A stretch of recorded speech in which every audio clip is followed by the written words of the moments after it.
My name is Samantha James, and I'm going to give you 5 examples of the five behavior decelerators.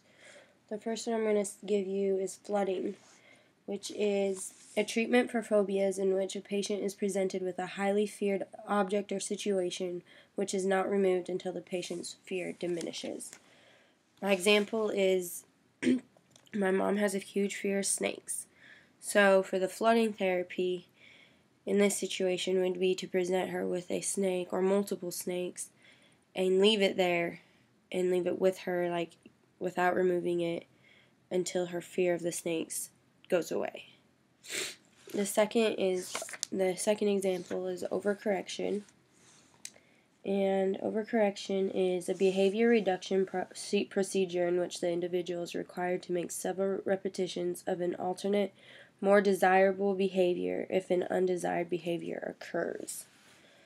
My example is little Johnny keeps running down the stairs at home when his mother specifically tells him to walk down them.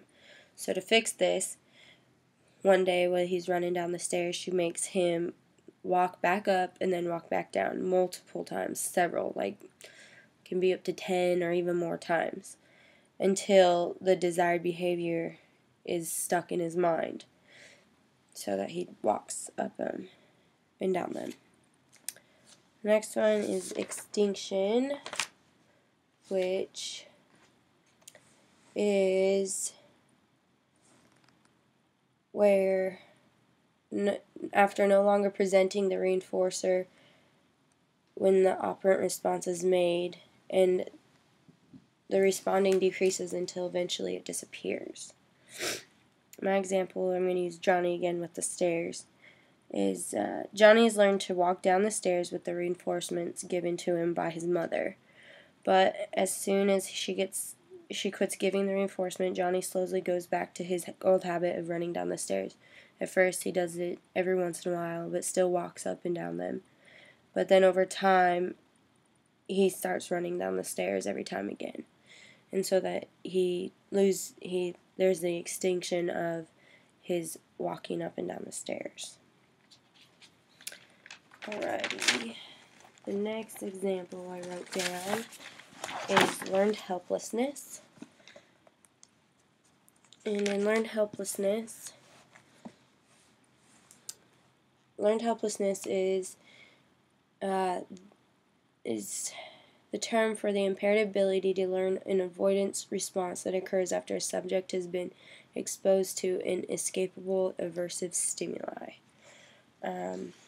Okay, for this one I used Susie is always in different relationships. She's always in a relationship.